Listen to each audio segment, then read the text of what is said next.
Hi there everyone, Jack here again at the Vinyl Voyage. So that's me back on the road looking for records. I'm going to view a collection today of about 2,000. I've seen some of the collection and it looked pretty good, but I don't know what the whole thing's like.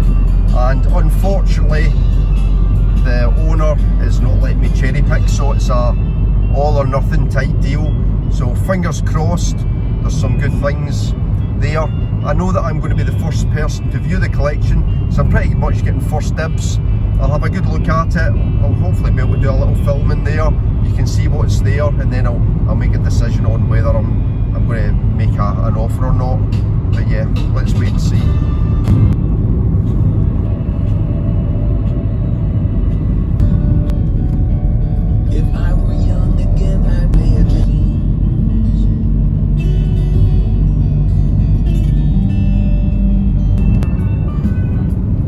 Middle of nowhere here, just farmland.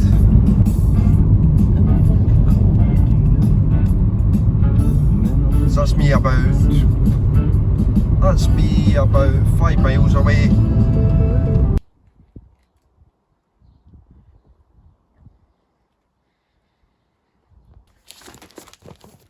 Okay, let's go.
So a bit of background then on that collection. So the lady who was selling told me that she was selling on behalf of her brother.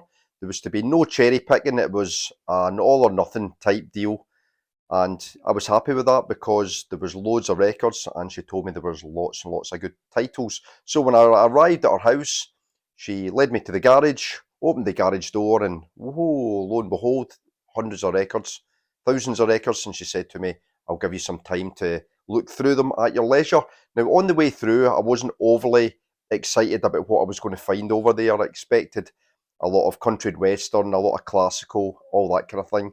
I knew there was a few good titles, but I wasn't sure exactly what was going to be there. But as I started to flip through, I very, very quickly realised that there was a lot of absolutely amazing stuff in there. And I started to get a bit worried because I thought this is a big, big collection. I'm going to need a fair bit of money to buy it. So I'm flipping through it, and like I said, the titles are absolutely brilliant. There was loads of King Crimson, lots of Pink Floyd. I think there was about 10 copies of Atom Heart Mother alone. Loads and loads of multiple copies of the Beatles. There was about 4 White Album top loaders. There was loads of Bowie, The Who, The Jam, The Smiths, Kate Bush, lots and lots of stuff that I would be interested in. So you're probably saying to yourself at this point, why am I talking about it and why am I not showing you? Because this is the part of the video where I should be showing you what I've picked up. Well, Have you ever heard the phrase, all that glitters is not gold? This definitely applied to this collection because as I started flicking through it, I started looking at some of the kind of higher value titles and the condition was shite. The records were gubbed, they were absolutely wrecked, and the more that I flicked through, the more that I looked at, I could just see that they weren't getting any better than VG at the very best. A lot of the sleeves were wrecked. Lots and lots of the records were actually unplayable.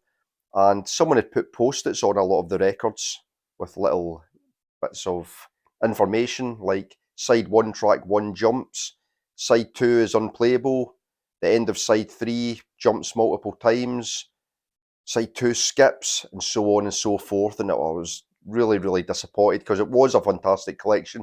There was quite a lot of 80s stuff in there, but certainly 80s stuff that would sell. There was a lot of jazz, some big band, some classical, but there was a big, big portion of that collection which was absolutely killer. Really, really great stuff, and it was ultimately very, very disappointing. So the lady, after a while, she came back to speak to me, and I said to her, unfortunately, I will not be making an offer because the condition is just not there for me at all. It has to be better, or it's not really worth my time. So she was kind of a bit worried about that. She said, "Oh, there's other people coming to view. Do you think I'm wasting their time?" And I said, "Well, I wouldn't. I travelled an hour to go and look at it, and it was definitely worth it because curiosity just gets the better of me. The whole time I'm thinking, what if there are Vertigo swirls there? What if there's lots of great records?" And there was, but like I said, just not the condition that I would need them to be. So ultimately, I didn't buy, and that was kind of disappointing.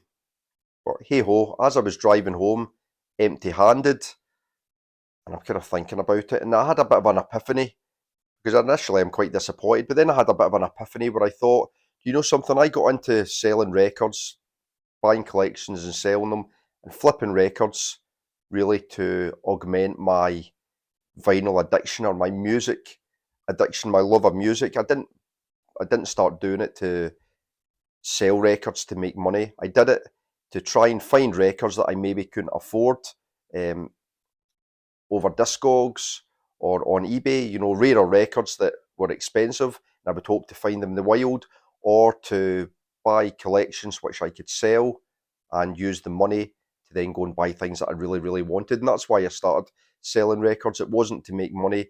And I kind of thought to myself, I'm getting to the point where I spend so much time cleaning records and advertising them and pricing them and selling them. I thought, I'm getting away from what I started doing this for, and that was to listen to music.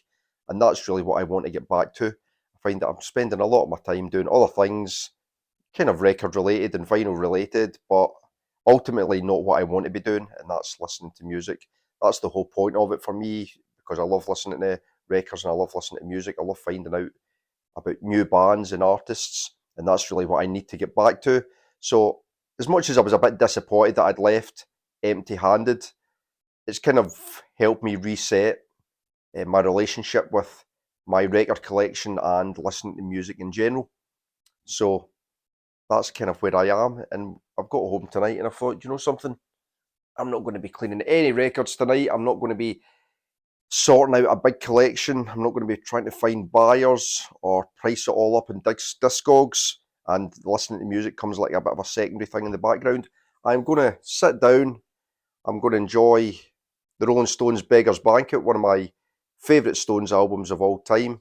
This is like an anniversary edition with lots of other little goodies packed inside, and I'm just going to sit and enjoy this. And that's what I get into selling records for, and that's what I'm going to get back to. So enjoy the music, enjoy your Saturday night, and I'll see you on the next one. Bye for now.